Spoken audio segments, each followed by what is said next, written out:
Hello students, आमे माने पढ़ुचे 9th क्लास फिजिकल साइंस रो सेकेंड चैप्टर जार ना होचे आम चतुर्पार्श्व रे थिबा पदार्थ विशुद्ध की।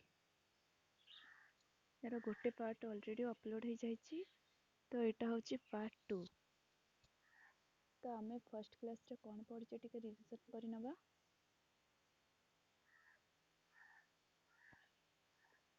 आमे फर्स्ट क्लास रे पढ़िथिले आमे नॉर्मली जहा को विशुद्ध पदार्थ कहू, आमे नॉर्मल जहा को विशुद्ध पदार्थ कहू सेटा विज्ञान भाषा ताकू कहा जाए मिश्रण। तो मिश्रण केते प्रकार पड़िचे? दुई प्रकार। गोटे हला सम मिश्रण आ गोटे हला असम मिश्रण। सम मिश्रण क्या कहा जाए? जो गुड़िक मिश्रण रे द्रव द्रावक सबू मिसी जाए, आमे तार द्रव को द्रावक अलग कर परिबा नाही, सेटा होची सम मिश्रण। सम मिश्रण रो उदाहरण कौन? सम मिश्रण उदाहरण हला चीनी पानी, लुण पानी, यही सब हला सम मिश्रण। सेपरि असम मिश्रण क्या कहा जाए? असम मिश्रण जो द्रव द्रावक सहजरे मिसी न थाए, जेपरिक तुमर बाली सहित चीनी, लुण सहित गंधक र मिश्रण, यही सब हला असम मिश्रण उदाहरण। आ पढ़िथिले द्रवण।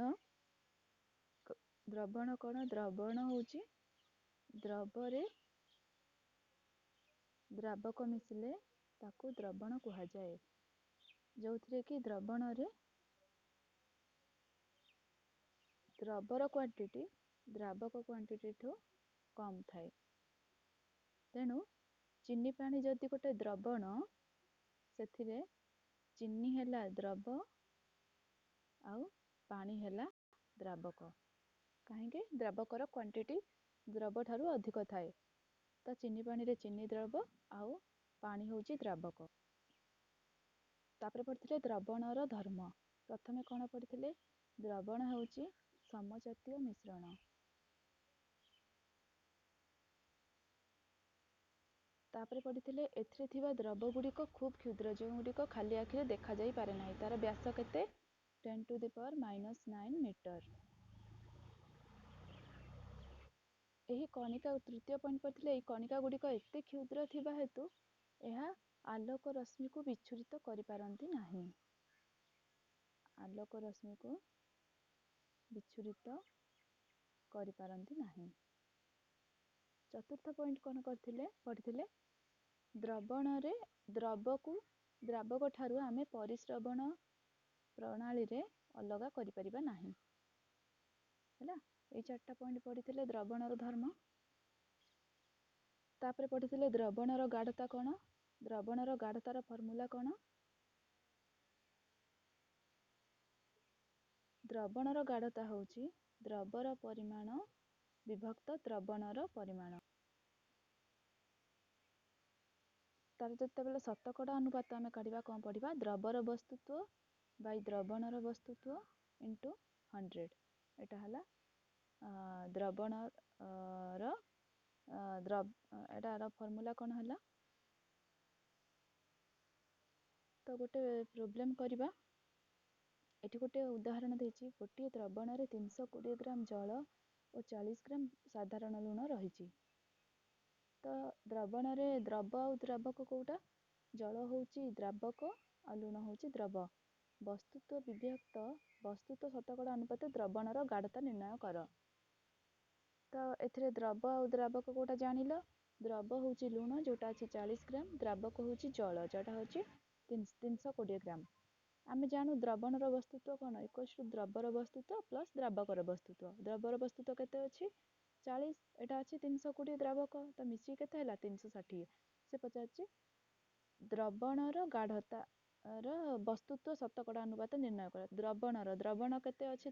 द्रवणर वस्तुत्व केते हला 360, तो द्रवर केते अछि 40 ग्राम। आमर फॉर्मूला कौन? द्रवर वस्तुत्व बाई द्रवणर वस्तुत्व इंटू 100।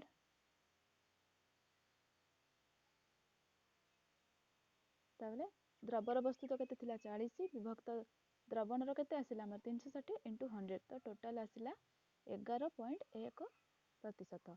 ଏଟା ହେଲା ଦ୍ରବଣର ବସ୍ତୁତ୍ୱର ଶତକଡ଼ା ଅନୁପାତ। ବୁଝିହେଲା? ତାପରେ ପଢିବା ସସ୍ପେନ୍ସନ୍ କ'ଣ? ଏଥିରେ କ'ଣ ଦେଲା? ତୁମ ପାଇଁ କାମ 2.2ରେ ଗ୍ରୁପ ସି ଦ୍ୱାରା ପାଇଥିବା ଅସମ ଜାତୀୟ ନମୁନାରେ ତରଳ ମଧ୍ୟରେ କଠିନ ପଦାର୍ଥ ଗୁଡ଼ିକ ଖେଳେଇ ହୋଇ ଭାସମାନ ଅବସ୍ଥାରେ ଥାଏ। ତ କୋଉଟା ସେଟା କୋଉ ଏକ୍ସାମ୍ପଲ? ଯୋଉଟା କି ଜଳରେ ଚକ୍ ଗୁଣ୍ଡ, ସେଇ ଏକ୍ସାମ୍ପଲ ମନେ ପକା। ଜଳରେ ଆମେ ନେବା କିଛି ଚକ୍ ଗୁଣ୍ଡ। ତ ଏଠିରେ କହିଲା ଅସମ ଜାତୀୟ ନମୁନା ତରଳ ମଧ୍ୟରେ କଠିନ ପଦାର୍ଥ ଗୁଡ଼ିକ ଖେଳେଇ ହୋଇ ଭାସମାନ ଅବସ୍ଥାରେ ଥାଏ। ମାନେ ଚକ୍ ଗୁଣ୍ଡ ଗୁଡ଼ିକ ସେ ଦ୍ରବୀଭୂତ ହୁଏ ନାହିଁ, ସେ ଭାସମାନ ଅବସ୍ଥାରେ ରହିଥାଏ। ଏହି ପ୍ରକାର ମିଶ୍ରଣକୁ ସସ୍ପେନ୍ସନ୍ କୁହାଯାଏ। ବୁଝିଲା? ତ ଅସମ ଜାତୀୟ ମିଶ୍ରଣ ସେଇଟା ନା, ଅସମ ଜାତୀୟ ମିଶ୍ରଣକୁ ସସ୍ପେନ୍ସନ୍ କୁହାଯାଏ। ତାପରେ କହିଲା ସସ୍ପେନ୍ସନ୍ ଏକ ଅସମ ଜାତୀୟ ମିଶ୍ରଣ। ହଁ, ଯେଉଁଥିରେ ଦ୍ରବ କଣିକା ଗୁଡ଼ିକ ଦ୍ରବୀଭୂତ ନ ହୋଇ ଦ୍ରବଣ ମାଧ୍ୟମରେ ସବୁଆଡ଼େ ଭାସମାନ ଅବସ୍ଥାରେ ରହିଥାଏ। ସସ୍ପେନ୍ସନ୍ର କଣିକା ଗୁଡ଼ିକ ଖାଲି ଆଖିରେ ଦେଖାଯାଆନ୍ତି। ହଁ, ଏବେ ଅସମ ଜାତୀୟ ମିଶ୍ରଣ ତମେ ଯେତେବେଳେ ଜଳରେ ଚକ୍ ଗୁଣ୍ଡ ନେବ ତ ସେଇଟା ଖାଲି ଆଖିରେ ଦେଖାଯିବ, ସେଇଟା ଭାସମାନ ଅବସ୍ଥାରେ ରହିବ ନା କି ସେଇଟା ଟୋଟାଲି ଦ୍ରବୀଭୂତ ହୋଇଯିବ। ଯେପରିକି ତମର ସମଜାତୀୟ ମିଶ୍ରଣ କ'ଣ? ଚିନି ପାଣି। ଚିନି କ'ଣ ହୁଏ? ପାଣିରେ ପୁରା ଦ୍ରବୀଭୂତ ହୋଇଯାଏ, କିନ୍ତୁ ସେଇଟା ହେଉଛି ସମଜାତୀୟ ମିଶ୍ରଣ। ସେହିପରି ସସ୍ପେନ୍ସନ୍ରେ କ'ଣ? ଆମେ ପାଣିରେ ନେବା ଚକ୍ ଗୁଣ୍ଡ, ଯୋଉଟାକି ପାଣିରେ ଦ୍ରବୀଭୂତ ହେବ ନାହିଁ, ଭାସମାନ ଅବସ୍ଥାରେ ରହିବ। ସେଟା ହେଲା, ତାକୁ କୁହାଯାଏ ଅସମ ଜାତୀୟ ମିଶ୍ରଣ ବା ସସ୍ପେନ୍ସନ୍। ତାପରେ ପଢିବା ସସ୍ପେନ୍ସନ୍ର ଧର୍ମ। ସସ୍ପେନ୍ସନ୍ ଏକ ଅସମ ଜାତୀୟ ମିଶ୍ରଣ। ଦ୍ରବଣ କ'ଣ? ଦ୍ରବଣ ଏକ ସମଜାତୀୟ ମିଶ୍ରଣ। ସେମିତି ସସ୍ପେନ୍ସନ୍ ଏକ ଅସମ ଜାତୀୟ ମିଶ୍ରଣ। ତାପରେ ପଏଣ୍ଟ ସସ୍ପେନ୍ସନ୍ କଣିକା ଗୁଡ଼ିକ ଖାଲି ଆଖିକୁ ଦେଖାଯାଆନ୍ତି। ଦେଖାଯିବେ। ଚକ୍ ଗୁଣ୍ଡ ଯେତେବେଳେ ତମେ ପାଣିରେ ନେବ ସେଟା ଖାଲି ଆଖିରେ ଦେଖାଯିବେ। ସସ୍ପେନ୍ସନ୍ର କଣିକା ଗୁଡ଼ିକ ସସ୍ପେନ୍ସନ୍ ମଧ୍ୟରେ ଗତି କରୁଥିବା ରଶ୍ମି ଗୁଚ୍ଛକୁ ବିଚ୍ଛୁରିତ କରିଥାନ୍ତି, ଯାହାଫଳରେ ସସ୍ପେନ୍ସନ୍ ମଧ୍ୟରେ ଆଲୋକର ଗତିପଥ ଦୃଶ୍ୟମାନ ହୋଇଥାଏ। ସେଠାରେ ଆମେ କ'ଣ ପଢ଼ିଥିଲେ? ଦ୍ରବଣରେ ପଢ଼ିଥିଲେ ଯେ କଣିକା ଗୁଡ଼ିକ ଏତେ କ୍ଷୁଦ୍ର ଯେ ତାହା ଖାଲି ଆଖିକୁ ଦେଖାଯାଆନ୍ତି ନାହିଁ, ଆଉ ସେମାନେ ଆଲୋକ ରଶ୍ମିକୁ ମଧ୍ୟ ବିଚ୍ଛୁରିତ କରିପାରନ୍ତି ନାହିଁ। କିନ୍ତୁ ସସ୍ପେନ୍ସନ୍ରେ କ'ଣ କରନ୍ତି? କଣିକା ଗୁଡ଼ିକ ଯେଉଁ ରଶ୍ମି ଗୁଚ୍ଛକୁ ବିଚ୍ଛୁରିତ କରିଥାନ୍ତି। ତାପରେ ସସ୍ପେନ୍ସନ୍ ରହିଥିବା ପାତ୍ରକୁ ସ୍ଥିର ରଖିଲେ ଦ୍ରବର କଣିକା ଗୁଡ଼ିକ ପାତ୍ରର ନିମ୍ନ ଭାଗରେ ବସିଥାନ୍ତି। ଏଠି କ'ଣ କହିଲେ? ତେଣୁ ସସ୍ପେନ୍ସନ୍ ଅସ୍ଥାୟୀ ଅଟେ। ସେଠାରେ କ'ଣ? ଚିନି ପାଣିରେ ଚିନି କ'ଣ ତଳେ ବସିଯାଏ କି? ବସିଯାଏନି। ସେଟା କ'ଣ? ପୁରା ଦ୍ରବୀଭୂତ ହୋଇଯାଏ। ତେଣୁ ତାକୁ ଆମେ ସ୍ଥାୟୀ କହିବା। ଆଉ ଏଠାରେ କ'ଣ ହେଲା? ଦ୍ରବ କଣିକା ଗୁଡ଼ିକ ତଳ ଭାଗରେ ବସିଯିବାରୁ ଆକୁ କୁହାଯାଏ ଅସ୍ଥାୟୀ। ଦ୍ରବର କଣିକା ଗୁଡ଼ିକୁ ମିଶ୍ରଣରୁ ପରିସ୍ରବଣ ପଦ୍ଧତିରେ ପୃଥକ୍ କରାଯାଇ ପାରିବ ଓଭିୟସଲି, କିନ୍ତୁ ଆମେ ଦ୍ରବଣରେ ଦ୍ରବକୁ ଦ୍ରାବକରୁ ଅଲଗା କରିପାରିବା ନାହିଁ, କିନ୍ତୁ ସସ୍ପେନ୍ସନ୍ରେ ଆମେ କରିପାରିବା। ଯେତେବେଳେ କଣିକା ଗୁଡ଼ିକୁ ବସିଯାଏ ସେତେବେଳେ ସସ୍ପେନ୍ସନ୍ ଭାଙ୍ଗିଯାଏ ଏବଂ ଏହା ଆଲୋକ ରଶ୍ମିକୁ ବିଚ୍ଛୁରିତ କରିପାରେ ନାହିଁ। କିନ୍ତୁ କ'ଣ ହୁଏ? ଯେତେବେଳେ ସସ୍ପେନ୍ସନ୍ ଭାସମାନ ଅବସ୍ଥାରେ ଥାଏ, ସିଏ କ'ଣ କରେ? କଣିକା ଗୁଡ଼ିକୁ ସାହାଯ୍ୟରେ ସେ ଆଲୋକ ରଶ୍ମିକୁ ବିଚ୍ଛୁରିତ କରିପାରେ, କିନ୍ତୁ ଯେତେବେଳେ କଣିକା ଗୁଡ଼ିକ ବସିଯାଏ ତଳେ, ସେଟା କ'ଣ କରେନି? ଆଲୋକ ରଶ୍ମିକୁ ବିଚ୍ଛୁରିତ କରିପାରେ ନାହିଁ। ବୁଝିହେଲା? ସସ୍ପେନ୍ସନ୍ କ'ଣ? ଦ୍ରବଣ ହେଉଛି ସମଜାତୀୟ ମିଶ୍ରଣ, ସସ୍ପେନ୍ସନ୍ ହେଉଛି ଅସମ ଜାତୀୟ ମିଶ୍ରଣ। ବୁଝିହେଲା? କିନ୍ତୁ ସବୁ ଅସମ ଜାତୀୟ ମିଶ୍ରଣ ସସ୍ପେନ୍ସନ୍ ନୁହନ୍ତି। ତାପରେ ଏବେ ଆମେ ପଢିବା ସେଟା କ'ଣ ପାଇଁ। ତାପରେ ଆସିଲା କଲୋଇଡୀୟ ଦ୍ରବଣ କ'ଣ? ତୁମ ପାଇଁ କାମ 2.2 ଗ୍ରୁପ ଡି ରୁ ପାଇଥିବା ମିଶ୍ରଣକୁ କଲୋଇଡ ଦ୍ରବଣ କୁହାଯାଏ, ଯୋଉଟା କି ଆମେ ପଢିଥିଲେ କ୍ଷୀରର ଉଦାହରଣ। କ୍ଷୀରରେ କ'ଣ କ'ଣ ଅଛି? ଗୋଟେ କ୍ଷୀର ପାର୍ଟ ଅଛି, ତାପରେ ଆଉ ଗୋଟେ କ'ଣ? ଜଳ ଅଛି। କିନ୍ତୁ କ୍ଷୀରରୁ ତମେ କ'ଣ କ୍ଷୀରରୁ ଜଳକୁ ଅଲଗା କରିପାରିବ କି? କରିପାରିବ ନାହିଁ। କ୍ଷୀର ଜଳ ସବୁ ଅଂଶରେ କ୍ଷୀର ହିଁ ରହିଛି, ଯାହାକି କଲୋଇଡର ଉଦାହରଣ। ତାହା ନା ଦ୍ରବଣର ଉଦାହରଣ, ନା ସସ୍ପେନ୍ସନ୍ର ଉଦାହରଣ। ଏଇଟା ହେଉଛି କଲୋଇଡର ଉଦାହରଣ। ହେଲା? କଲୋଇଡର କଣିକା ଗୁଡ଼ିକ, ଚାଲ ପଢିବା କ'ଣ ଲେଖିଛି। କଲୋଇଡର କଣିକା ଗୁଡ଼ିକ ଦ୍ରବଣ ମଧ୍ୟରେ ସମାନ ଭାବରେ ଖେଳେଇ ହୋଇ ରହିଥାଏ। କହିଲି କ୍ଷୀରର କଣିକା ଗୁଡ଼ିକ ସବୁଆଡ଼େ ସମାନ ଭାବରେ ଖେଳେଇ ହୋଇ ରହିଥାଏ। ତୁଳନାତ୍ମକ ଭାବେ ସସ୍ପେନ୍ସନ୍ର କଣିକା ଠାରୁ କଲୋଇଡର କଣିକା ଗୁଡ଼ିକ କ୍ଷୁଦ୍ର ଆକାର ବିଶିଷ୍ଟ ହୋଇଥିବାରୁ କଲୋଇଡ ମିଶ୍ରଣ ଦେଖିବାକୁ ସମଜାତୀୟ ହୋଇଥାଏ। ହଁ, ଯୋଉଠି ଦେଖିବ ସବୁ ଜାଗାରେ କ୍ଷୀର ହିଁ ଦେଖିବ ନା ତମେ, ନା ପାଣି ଗୋଟେ ଅଲଗା ଜାଗାରେ ପାଣି, ଅଲଗା ଜାଗାରେ କ୍ଷୀର, ସେମିତି ନୁହେଁ। ସବୁ ଜାଗାରେ କ୍ଷୀର କଣିକା ହିଁ ତମେ ଦେଖିବାକୁ ପାଇବ। କିନ୍ତୁ ପ୍ରକୃତରେ କଲୋଇଡ ଦ୍ରବଣଟି ଏକ ବିଷମ ଜାତୀୟ ମିଶ୍ରଣ ଅଟେ, ବା ଆକୁ ଆମେ ଅସମ ଜାତୀୟ ମିଶ୍ରଣ ମଧ୍ୟ କହିପାରିବା। ଯଥା କ୍ଷୀର ହେଉଛି କଲଏଡ଼୍ର ଉଦାହରଣ। ତାକୁ ଆମେ ଦ୍ରବଣ କହିପାରିବା ନାହିଁ କି ତାକୁ ଆମେ ସସ୍ପେନ୍ସନ୍ କହିପାରିବା ନାହିଁ। ମାନେ ଦ୍ରବଣ ଆଉ ଅସମ ଜାତୀୟ ବା ତୁମର ସସ୍ପେନ୍ସନ୍ ଆର ମଝି ହେଉଛି କଲଏଡ଼୍। ଦ୍ରବଣର ଉଦାହରଣ ହେଲା ଚିନି ପାଣି, କଲଏଡ଼୍ର ଉଦାହରଣ ହେଲା କ୍ଷୀର, ଆଉ ତୁମର ସସ୍ପେନ୍ସନ୍ର ଉଦାହରଣ ହେଲା ଚିନି ଆଉ ଲୁହା ଗୁଣ୍ଡର ମିଶ୍ରଣ। ତାପରେ ପଢ଼ିବା କଲଏଡ଼୍ କଣିକା ଗୁଡ଼ିକ କ୍ଷୁଦ୍ର ଆକାର ପାଇଁ ଆମେ ସେଗୁଡ଼ିକୁ ଖାଲି ଆଖିରେ ଦେଖିପାରୁନାହିଁ। ଦେଖିପାରିବାନି, ସେ ଯାକ ବି ପୁରା ମିଶି ଯାଇଥାଏ, ତ ବହୁତ କ୍ଷୁଦ୍ର ହୋଇଥିବାରୁ ଆମେ ତାକୁ ଖାଲି ଆଖିରେ ଦେଖିପାରିବା ନାହିଁ। କିନ୍ତୁ ଏହି କଣିକା ଗୁଡ଼ିକ ସହଜରେ ଆଲୋକ ରଶ୍ମିକୁ ବିଚ୍ଛୁରିତ କରାଇଥାଏ। ଆଲୋକର ଏହି ବିଚ୍ଛୁରିତ ପ୍ରକ୍ରିୟାକୁ ଟିଣ୍ଡାଲ ଇଫେକ୍ଟ ବା ଟିଣ୍ଡାଲ ପ୍ରଭାବ କୁହାଯାଏ।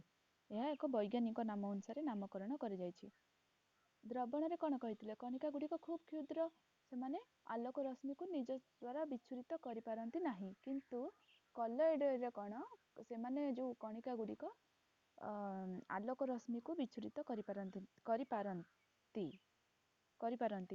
ସେମାନେ ଖୁବ୍ କ୍ଷୁଦ୍ର ହେଉଥିବା ସତ୍ତ୍ୱେ ସେମାନେ ନିଜ ସାହାଯ୍ୟରେ ଆଲୋକ ରଶ୍ମିକୁ ବିଚ୍ଛୁରିତ କରିପାରନ୍ତି ନାହିଁ। ଟିଣ୍ଡାଲ ସିଦ୍ଧାନ୍ତକୁ ମଧ୍ୟ ସହଜରେ ତୁମେ ପରୀକ୍ଷା କରାଯାଇପାରିବ। ଯେତେବେଳେ ଆଲୋକ ରଶ୍ମି ଏକ କ୍ଷୁଦ୍ର ଛିଦ୍ର ମଧ୍ୟ ଦେଇ ଏକ ଘର ଭିତରକୁ ପ୍ରବେଶ କରେ, ସେତେବେଳେ ଆଲୋକ ରଶ୍ମିର ଗତିପଥକୁ ଆମେ ଦେଖିପାରୁ। ବାୟୁରେ ଥିବା ଧୂଳିକଣା ଓ ଧୂଆଁର କଣିକାମାନ ଦ୍ୱାରା ଆଲୋକ ରଶ୍ମିର ବିଚ୍ଛୁରଣ ଯୋଗୁଁ ଏହା ଦୃଶ୍ୟମାନ। ତ ବେଷ୍ଟ ଏକ୍ଜାମ୍ପଲ୍ ଦେଖିବ, ତମେ କେତେବେଳେ ଗୋଟେ ଘରେ ବି ସମସ୍ତେ ଦେଖିଥିବ ତମେମାନେ ଯେ କୌଣସି ହିସାବରେ ଯଦି ସୂର୍ଯ୍ୟର ଆଲୋକ ରଶ୍ମି ଘରେ ଆସିକି ପଡ଼ୁଥିବ, ଗୋଟେ ତୀକ୍ଷ୍ଣ ଆଲୋକ ରଶ୍ମି ଆସିକି ପଡ଼ୁଥିବ, ତମେ ସେଇ ଆଲୋକରେ ଦେଖିବ ବହୁତ ସାରା ଧୂଳିକଣା ଦେଖିବାକୁ ପାଇବ। ତ ଏଇଟା ହେଉଛି ଟିଣ୍ଡାଲ ଇଫେକ୍ଟର ବେଷ୍ଟ ଏକ୍ଜାମ୍ପଲ୍ ହେଲା। ତାପରେ କହିଲା କପର ସଲଫେଟ୍ର ଦ୍ରବଣ ଟିଣ୍ଡାଲ ସିଦ୍ଧାନ୍ତ ଦେଖାଏ ନାହିଁ। କପର ସଲଫେଟ୍ର ଦ୍ରବଣ କୋଉଟା? ଯୋଉଟାକି ଲୁଣ ପାଣି। ଲୁଣ ପାଣି ଟିଣ୍ଡାଲ ଇଫେକ୍ଟ ଦେଖାଇବନି, କିନ୍ତୁ ଜଳ ଏବଂ କ୍ଷୀରର ମିଶ୍ରଣ ଟିଣ୍ଡାଲ ସିଦ୍ଧାନ୍ତ ଦେଖାଯାଏ।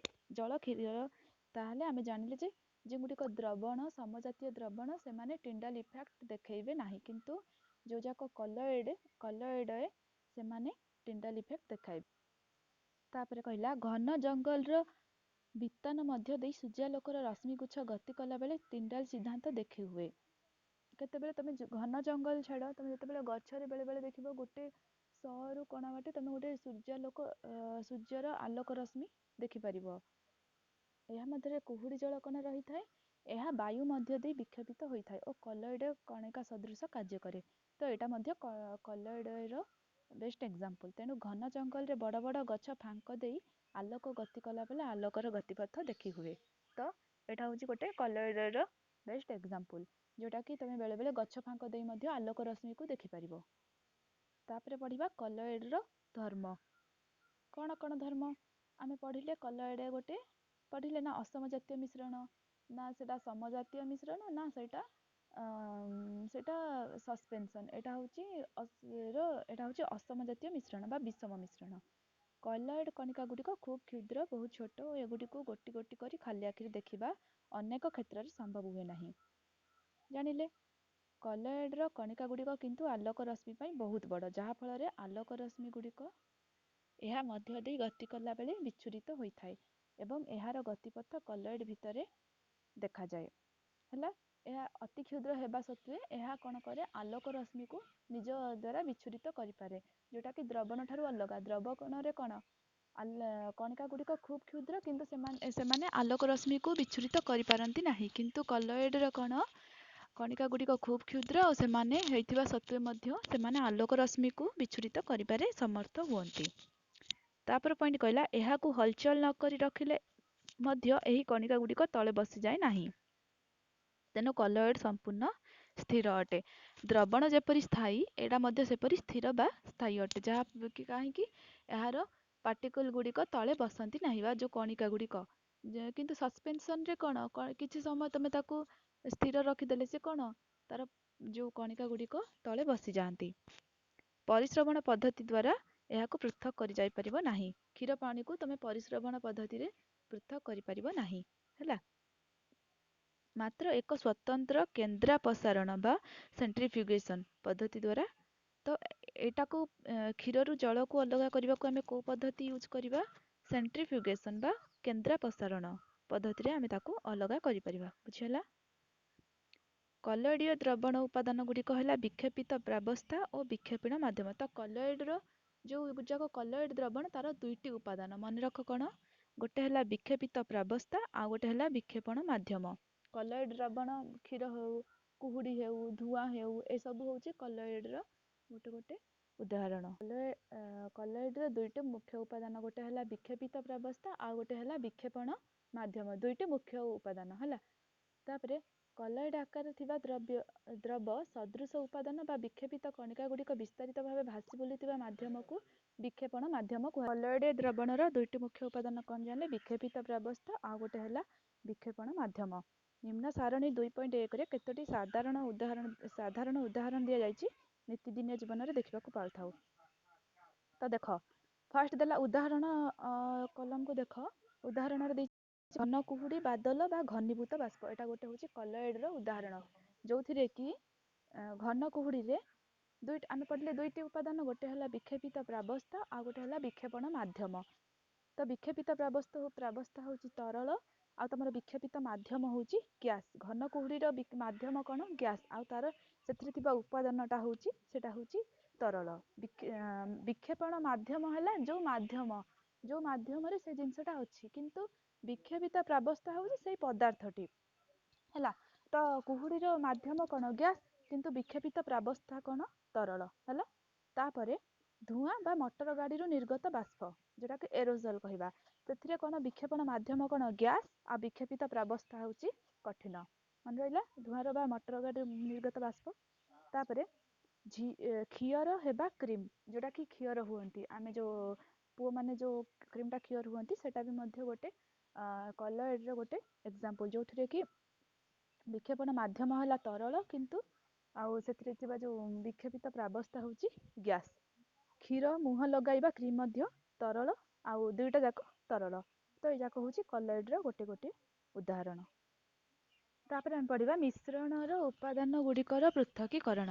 ଆମେ କ'ଣ ପଢ଼ିବା? ଆମେ ପଢ଼ିଲୁ ଯେ ଅଧିକାଂଶ ପ୍ରାକୃତିକ ବସ୍ତୁ ରାସାୟନିକ ଦୃଷ୍ଟିକୋଣରୁ ଶୁଦ୍ଧ ନୁହେଁ।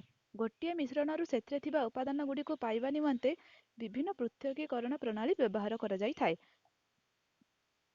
ସବୁ ମିଶ୍ରଣ ତ ଶୁଦ୍ଧ ନୁହେଁ, ବିଶୁଦ୍ଧ ନୁହେଁ। ତ ଆମେ କ'ଣ କରିବା? ଯେମିତି କ'ଣ ଏକ୍ସାମ୍ପଲ୍ ତମେ ଜାଣିଛ, ତୁମର ଚାଉଳରେ ଗୋଡ଼ି ଥିବା, ଚାଉଳରୁ ତମେ ଗୁଡ଼ି ଅଲଗା କର ନା? ଚାଉଳରେ ଯେତେବେଳେ କିଣିକି ଆଣ ସେଥିରେ ଗୁଡ଼ି ରହିଯାଇଥାଏ, ତ ସେଇଟା ବି ଗୋଟେ ମିଶ୍ରଣର ଉଦାହରଣ ହେଇଗଲା, କିନ୍ତୁ ସେଇଟା ବିଶୁଦ୍ଧ କି? ସେଇଟା ବିଶୁଦ୍ଧ ନୁହେଁ। ଆମେ ଚାଉଳରୁ ଗୁଡ଼ି ଅଲଗା କରିବା ଆବଶ୍ୟକ।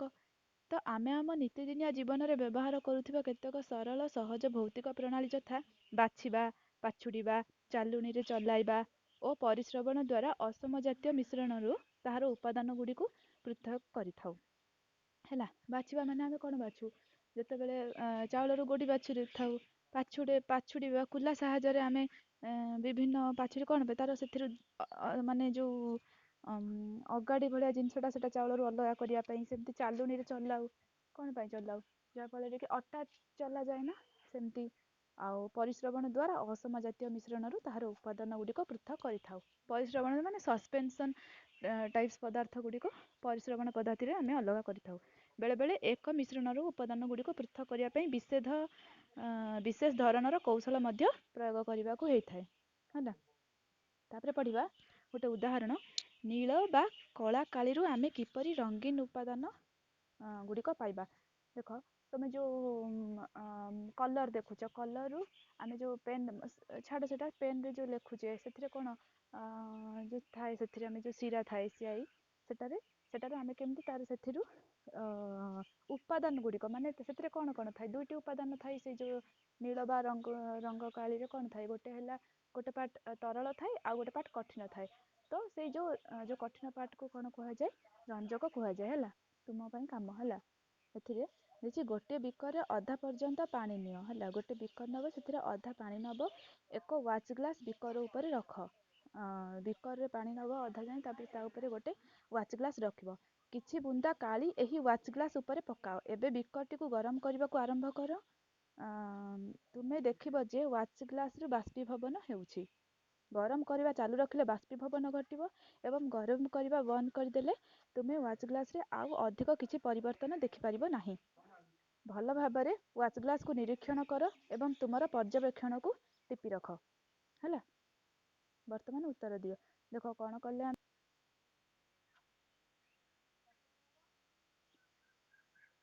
ଫାଷ୍ଟ ଗୋଟେ କ'ଣ ନେଲେ, ଗୋଟେ ବିକର ନେଲେ, ବିକରରେ ଅଧା ପାଣି ରଖିଲେ, ତା ଉପରେ ଗୋଟେ ୱାଚ୍ ଗ୍ଲାସ୍ ରଖିଲେ। ତମେ ମାନେ ଯେତେବେଳେ +2 ସାଇନ୍ସ ପଢ଼ିବ ସେତେବେଳେ ପ୍ରାକ୍ଟିକାଲଟି ତମେ ଲ୍ୟାବରେ ମଧ୍ୟ କରିପାରିବ। ଗ୍ଲାସ୍ ବିକର ନିଆହେଲା, ବିକର ଅଧାରେ ପାଣି ନିଆହେଲା, ତା ଉପରେ ଗୋଟେ ୱାଚ୍ ଗ୍ଲାସ୍ ରଖାହେଲା। ୱାଚ୍ ଗ୍ଲାସ୍ରେ କିଛି ବୁନ୍ଦା ନୀଳ ବା ନାଲି ରଙ୍ଗର ରଙ୍ଗୀନ ସ୍ୟାହି ପକାଗଲା। ତାପରେ ତାକୁ ଗରମ କରାହେଲା। ମାନେ ୱାଚ୍ ଗ୍ଲାସ୍ଟାକୁ ଡାଇରେକ୍ଟ ଗରମ ନ କରି ପାଣି ସାହାଯ୍ୟରେ ସେଟା ଗରମ କଲାବେଳେ କ'ଣ ଦେଖିବ, ଯେତେବେଳେ ଗରମ କଲା ଅବସ୍ଥାରେ ଯେତେବେଳେ ଗରମ ନିଆଁ ଲାଗିଥିବ ସେତେବେଳେ କ'ଣ ୱାଚ୍ ଗ୍ଲାସ୍ରୁ ଧୂଆଁ ଆକାରର ବାଷ୍ପୀଭବନ ହେଲା ଭଳି ଦେଖାଯିବ। ଯେତେବେଳେ ଗରମଟା ବନ୍ଦ ହେଇଯିବ ସେତେବେଳେ କ'ଣ ଆଉ ବାଷ୍ପୀଭବନ ହେବ ନାହିଁ। ଏଇଟା ତମେ ଦେଖିବ। ଆଉ କିଛି ସମୟ ପରେ କ'ଣ ଦେଖିବ, କିଛି ଯେଉଁ କଠିନ ପଦାର୍ଥ ମୁଁ ଯେମିତି କହିଲି ରଙ୍ଗୀନ ଉପାଦାନ, ଛୋଟ ଛୋଟ ଉପାଦାନ ରହିଯିବ। ତ ସେଇଆ କିଛି ସମୟ ଗରମ କଲା ପରେ କ'ଣ, ସେଇ ଯେଉଁ ୱାଚ୍ ଗ୍ଲାସ୍ରେ ଦେଖିବ କିଛି କିଛି ଗୁଣ୍ଡ ଗୁଣ୍ଡ ଟାଇପ୍ର ଆମେ ଉପାଦାନଟି ପାଇବା ବା କଠିନ ଉପାଦାନଟି ଆମେ ପାଇବା। ହେଲା, ବର୍ତ୍ତମାନ ଉତ୍ତର ଦିଅ। ୱାଚ୍ ଗ୍ଲାସ୍ରୁ କିଏ ବାଷ୍ପୀଭୂତ ହେଉଛି ବୋଲି ତୁମେ ଭାବୁଛ? ତାପରେ ୱାଚ୍ ଗ୍ଲାସ୍ରେ କିଛି ଅବଶେଷ ରହିଛି କି? ମାନେ ଯେତେବେଳେ ଗରମ ହେଲା ପରେ ସେଥିରେ କିଛି ତଳେ କିଛି ବସିଯାଉଛି କି? ତୁମର ମତ କ'ଣ? କାଳି ଗୋଟିଏ ଏକକ ବସ୍ତୁ ନା ଏକ ମିଶ୍ରଣ? ଆମେ ଜାଣିଛୁ ଯେ କାଳି ହେଉଛି ତରଳରେ ରଙ୍ଗର ଏକ ମିଶ୍ରଣ। ବାଷ୍ପୀଭବନ ପ୍ରଣାଳୀରେ ଉଦ୍ବାୟୁ ଉପାଦାନ ବା ତରଳ ଦ୍ରାବକରୁ ଅଣ ଉଦ୍ବାୟୁ ଦ୍ରବଠାରୁ ଅଲଗା କରିହେବ। ତ ଏଇ ପଦ୍ଧତିରେ ଆମେ କ'ଣ କରିବା, କଳା ସ୍ୟାହି, ଯେଉଁଟାକି କଳା ସ୍ୟାହି ଗୋଟେ କାହାର ଉଦାହରଣ, ଗୋଟେ କଲର୍ର ଉଦାହରଣ ନା। ତ ଏହି ପଦ୍ଧତିରେ ଆମେ କ'ଣ କରିପାରିବା, ଉପାଦାନଟିକୁ ଆମେ ଅଲଗା କରିପାରିବା, ଦ୍ରବକୁ ଦ୍ରାବକ ଠାରୁ ଅଲଗା କରିପାରିବା। ଯେଉଁଟା ଦ୍ରାବକ ସେଟା ହେଉଛି ଉଦ୍ବାୟୁ ଉପାଦାନ, ଆଉ ଯେଉଁଟା ହେଉଛି ଦ୍ରବ ସେଟା ହେଉଛି ଅଣ ଉଦ୍ବାୟୁ ଉପାଦାନ। ଆମେ ଏହିପରି ଭାବେ ସହଜରେ ଅଲଗା କରିପାରିବା। ତାପରେ ଗୋଟେ ଉଦାହରଣ, ଆମେ କିପରି କ୍ଷୀରରୁ ସରକୁ ଅଲଗା କରିବା। ଆଜିକାଲି ଆମେ ବଜାରରୁ ପଲିପ୍ୟାକ୍ରେ ପୂର୍ଣ୍ଣ ଲହୁଣୀଯୁକ୍ତ ବା ସ୍ୱାସ୍ଥ୍ୟ ଉପଯୋଗୀ ଆଂଶିକ ଲହୁଣୀଯୁକ୍ତ କ୍ଷୀର ପାଉଛେ। ଏହି ପ୍ରକାର କ୍ଷୀର ଗୁଡ଼ିକରେ ଭିନ୍ନ ଭିନ୍ନ ପରିମାଣର ଚର୍ବି ଅଂଶ ରହିଥାଏ। ତୁମ ପାଇଁ କାମ, ସମ୍ପୂର୍ଣ୍ଣ ସର ଥିବା କ୍ଷୀର ଏକ ପରୀକ୍ଷା ନଳୀରେ ନିଅ। 2 ମିନିଟ୍ ପାଇଁ ଏକ ସେଣ୍ଟ୍ରିଫ୍ୟୁଜିଂ ଯନ୍ତ୍ର ସାହାଯ୍ୟରେ ଏହାକୁ ଘୂର୍ଣ୍ଣନ କର। କ'ଣ କହିଲା, ଗୋଟେ ସମ୍ପୂର୍ଣ୍ଣ ସର ଥିବା କ୍ଷୀର ମାନେ ଯେଉଁଟାରେ ବେଶୀ ସର ଥିବ, ସେଇ କ୍ଷୀର ନେବ, ଗୋଟେ ପରୀକ୍ଷା ନଳୀରେ ନେବ। 2 ମିନିଟ୍ ପର୍ଯ୍ୟନ୍ତ ତାକୁ କ'ଣ କରିବ, ଘୂର୍ଣ୍ଣନ କରିବ ଗୋଟେ ସେଣ୍ଟ୍ରିଫ୍ୟୁଜିଂ ଯନ୍ତ୍ର ସାହାଯ୍ୟରେ। ଯଦି ସ୍କୁଲରେ ସେଣ୍ଟ୍ରିଫ୍ୟୁଜିଂ ଯନ୍ତ୍ର ନ ମିଳେ, ଘରେ ରୋଷେଇ ଶାଳରେ ବ୍ୟବହୃତ ହେଉଥିବା ମନ୍ଥନ ଦଣ୍ଡ ସାହାଯ୍ୟରେ ଏହାକୁ ଘୂରାଇବା କାର୍ଯ୍ୟ ମଧ୍ୟ କରିପାରିବ। ତ କ'ଣ ନେବ, ଗୋଟେ ଅଧିକା ସରଯୁକ୍ତ କ୍ଷୀର ନେବ, ତାକୁ ବହୁତ ଘୂର୍ଣ୍ଣନ କରିବ। ତ ଏଥିରେ ଘୂର୍ଣ୍ଣନ କଲେ କ'ଣ ହୁଏ, ଲକ୍ଷ୍ୟ କରିବ। ଯଦି ନିକଟରେ ଦୁଗ୍ଧ ଉତ୍ପାଦନ କେନ୍ଦ୍ର ଅଛି ସେଠାକୁ ଯାଅ ଏବଂ ପଚାରି ବୁଝ ଯେ କ୍ଷୀରରୁ କିପରି ସେମାନେ ସରକୁ ଅଲଗା କରୁଛନ୍ତି, କ୍ଷୀରରୁ କିପରି ସେମାନେ ପନିର ତିଆରି କରୁଛନ୍ତି। ଏଇସବୁ ତମେ ଜାଣି। ବର୍ତ୍ତମାନ ଉତ୍ତର ଦିଅ। କ'ଣ, କ୍ଷୀରକୁ ମନ୍ଥନ କରିସାରିବା ପରେ ତୁମେ କ'ଣ ଲକ୍ଷ୍ୟ କଲ? କ୍ଷୀରରୁ ସର କିପରି ଅଲଗା କରାଯାଇପାରିବ ବୁଝାଇ ଦିଅ। ହେଲା, କ୍ଷୀରକୁ ମନ୍ଥନ କରିବା ପରେ ତୁମେ କ'ଣ ଲକ୍ଷ୍ୟ କର? ଯେତେବେଳେ ମନ୍ଥନ କରି ତାକୁ ନୋଟ୍ କରିବ, ଆଉ ସରକୁ କିପରି ଅଲଗା କରିପାରିବ ସେଟାକୁ ବୁଝାଇ ଦିଅ। କାହିଁକି ନା କ୍ଷୀର ମନ୍ଥନ କଲା ପରେ ତୁମେ କ'ଣ ସେଥିରେ ସର ପାଇବ, ଆଉ ତୁମେ କିପରି ସେଟାକୁ ଅଲଗା କରିବ ତାକୁ ଲେଖିବ। ବେଳେବେଳେ କୌଣସି ଏକ ତରଳରେ ଥିବା ଘନ କଣିକା ଗୁଡ଼ିକ ଅତି କ୍ଷୁଦ୍ର ହୋଇଥାଏ ଓ ଫିଲ୍ଟର କାଗଜ ମଧ୍ୟ ଦେଇ ଗତି କରିପାରେ। ଏହି ପ୍ରକାର କଣିକା ଗୁଡ଼ିକ ପୃଥକୀକରଣ ନିମନ୍ତେ ପରିଶ୍ରବଣ କୌଶଳ ପ୍ରୟୋଗ କରାଯାଇପାରିବ ନାହିଁ। କେନ୍ଦ୍ର ପ୍ରସାରଣ ପଦ୍ଧତି ଦ୍ୱାରା ଏହି ମିଶ୍ରଣକୁ ପୃଥକ କରାଯାଇପାରିବ। ଯେମିତିକି ଆମେ ଆଗରୁ ପଢ଼ିଥିଲେ ଯେ କ୍ଷୀର ହେଉଛି ଗୋଟେ କଲଏଡ଼୍ର ଉଦାହରଣ, ଯାହାକୁ କି ଆମେ ପରିଶ୍ରବଣ ପଦ୍ଧତିରେ ଅଲଗା କରିପାରିବା ନାହିଁ। ତାକି ଆମେ କେନ୍ଦ୍ର ପ୍ରସାରଣ ପଦ୍ଧତି ଦ୍ୱାରା ଆମେ କ୍ଷୀରରୁ ସରକୁ ଅଲଗା କରିପାରିବା। ଏହି ପଦ୍ଧତିରେ ମିଶ୍ରଣର କଣିକା ଗୁଡ଼ିକ ଦ୍ରୁତ ବେଗରେ ଘୂରିଲା ବେଳେ ଅଧିକ ସାନ୍ଦ୍ରତା ବିଶିଷ୍ଟ କଣିକା ଗୁଡ଼ିକ ତଳେ ବସିଯାଏ ଏବଂ ହାଲୁକା କଣିକା ଗୁଡ଼ିକ ଉପରେ ରହିଯାଏ। ତେଣୁ ସେଗୁଡ଼ିକ ପୃଥକୀକରଣ କରାଯାଏ। ତ କେନ୍ଦ୍ର ପ୍ରସାରଣ ପଦ୍ଧତି ତୁମେ ବୁଝିପାରିଲ। କ'ଣ, କେନ୍ଦ୍ର ପ୍ରସାରଣ ପଦ୍ଧତିରେ କ'ଣ ହୁଏ, ଯେତେବେଳେ ଏହାକୁ ବହୁତ ଘୂର୍ଣ୍ଣନ କରିବା ବା ଏହାକୁ ଘାଣ୍ଟିବା ଫଳରେ କ'ଣ ହୁଏ, ଯେଉଁଯାକ ହେଭି ମ୍ୟାଟେରିଆଲ ବା ଯେଉଁଯାକ ଅଧିକ ସାନ୍ଦ୍ରତା ବିଶିଷ୍ଟ କଣିକା ଗୁଡ଼ିକ ସେଯାକ କ'ଣ ହୁଏ, ତଳେ ବସିଯାଏ। ଆଉ ଯେଉଁଯାକ କମ୍ ସାନ୍ଦ୍ରତା ବିଶିଷ୍ଟ ପଦାର୍ଥ ସେଯାକ କ'ଣ ହୁଏ, ଉପରେ ହାଲକା ପଦାର୍ଥ ସେଗୁଡ଼ିକ ଉପରେ ରହିଯାଏ, ଯାହାଫଳରେ କି କ'ଣ ସେଗୁଡ଼ିକ ପୃଥକୀକରଣ। ତ ଏଇ କେନ୍ଦ୍ର ପ୍ରସାରଣ ପଦ୍ଧତିର ପ୍ରୟୋଗ କେଉଁ ପଦାର୍ଥ ପାଇଁ ହୁଏ, ଓନ୍ଲି ଫର୍ କଲଏଡ୍ ସଲ୍ୟୁସନ୍। ଯେମିତିକି ରୋଗ ନିର୍ଣ୍ଣୟ ବିଜ୍ଞାନାଗାରରେ ରକ୍ତ ଓ ମୂତ୍ର ପରୀକ୍ଷା ପାଇଁ ବ୍ୟବହୃତ ହୁଏ। ସେହିପରି ଦୁଗ୍ଧ ଜାତୀୟ ପଦାର୍ଥର ଉତ୍ପାଦନ କେନ୍ଦ୍ର ଘରେ ସରୁରୁ ଲହୁଣୀ ପ୍ରସ୍ତୁତ ପାଇଁ ମଧ୍ୟ ବ୍ୟବହୃତ ହୁଏ। ଲୁଗା ସଫା ମେସିନରେ ଓଦା ଲୁଗାରୁ ଜଳ ଅପସାରଣ କରିବା ପାଇଁ ମଧ୍ୟ ବ୍ୟବହୃତ ହୋଇଥାଏ।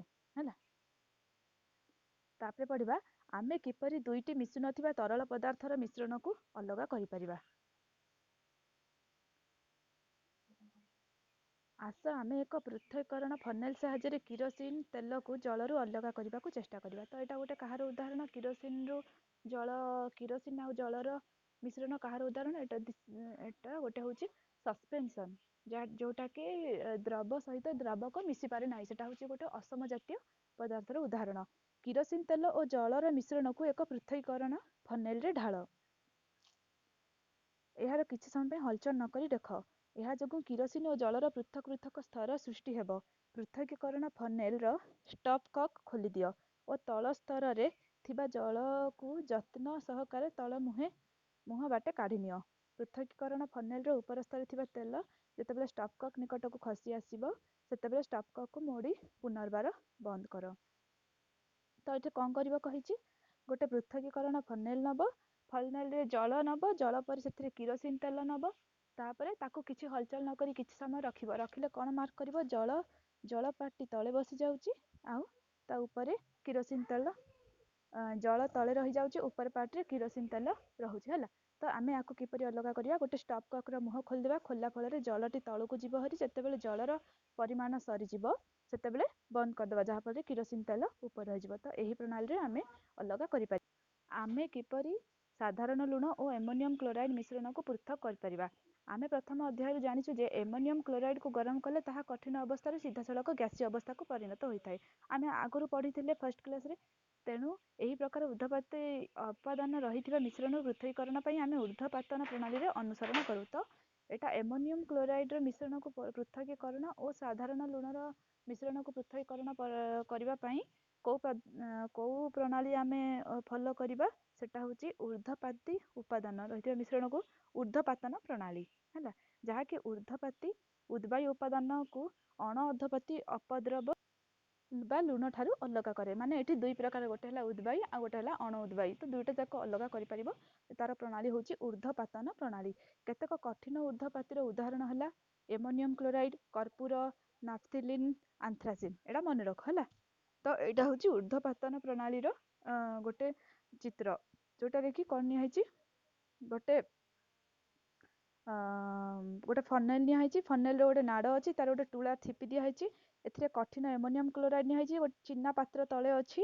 ଏମୋନିୟମ କ୍ଲୋରାଇଡ୍ ଲୁଣର ମିଶ୍ରଣ ତା ଭିତରେ ନିଆଯାଇଛି, ତାକୁ ଗରମ କରାଯାଉଛି। ଗରମ କଲେ କଣ? ଏମୋନିୟମ କ୍ଲୋରାଇଡ୍ର ବାଷ୍ପ ଉଡ଼ିଯିବ, ଆଉ ସେଥିରେ କଣ? ଲୁଣ ଯାକ ରହିଯିବ ସେଇ ଚିନା ପାତ୍ରରେ। ଏଇଟା ହେଲା ପୃଥକୀକରଣ ପ୍ରଣାଳୀରେ ଆମେ ଅଲଗା କରୁ ଉଦ୍ବାୟୀରୁ ଅଣ ଉଦ୍ବାୟୀ ପଦାର୍ଥକୁ। ହେଲା,